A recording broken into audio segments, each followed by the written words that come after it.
a fala dele, muito mais com um racha pessoal que ele tem com o Eduardo Bolsonaro, e a gente começa a partir daí explicando. Primeiro, temos que situar quem é Tarcísio. Tarcísio é um candidato natural. Toda pessoa que é governador de São Paulo, que esteja fazendo um bom mandato, se torna candidato à presidência do Brasil, exatamente pela repercussão da sua gestão. E ele tem sido tratado pela sua juventude, por ser um homem não de declarações espetaculosas, é um homem muito comedido. Ele vinha se cacifando naturalmente e preenchendo diante desse vazio que ficou a figura do Bolsonaro com esses envolvimentos jurídicos. Ele se tornou o player principal da direita, penso eu assim.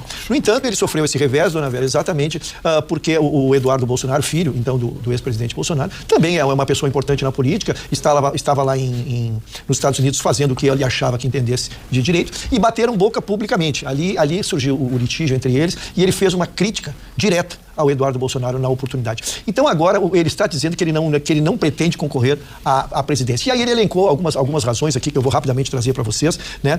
Primeiro, ele começou, evidentemente, falando nessa alfinetada que ele deu no Eduardo Bolsonaro, dizendo que aquele movimento equivocado do Eduardo lá em comemorar ou conseguir as tarifas ou jogar nos empresários brasileiros, que teria provocado a recuperação da popularidade. Aí ele diz que estava totalmente em queda até o mês de junho, julho, ele cita, acho que junho ou julho, não sei dizer precisamente o mês, que estava até lá em queda vertiginosa, e a partir dali o Lula teria recuperado essa popularidade. Também ele falou na questão da reeleição, que ele tem uma reeleição, e aí começa, velho, me parece aí muito mais desculpas de político, né?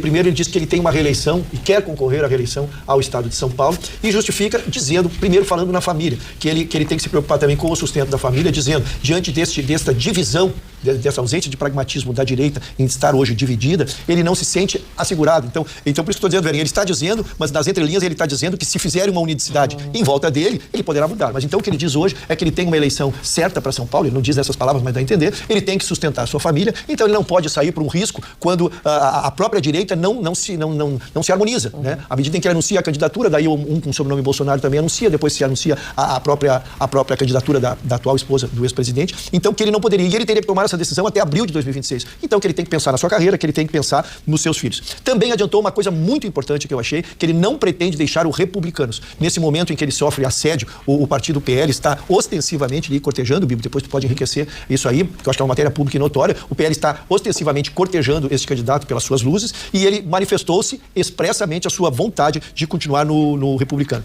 Também, por último, encerrando e já devolvendo, me estendi um pouquinho, dona Vera, mas a matéria é muito importante, ele está com um encontro marcado para esta segunda ir visitar o ex-presidente Bolsonaro, a quem ele se diz muito fiel, mas já adianta que o assunto não será a eleição e não será a anistia. Ele vai visitar o amigo, essa é a definição. Viu?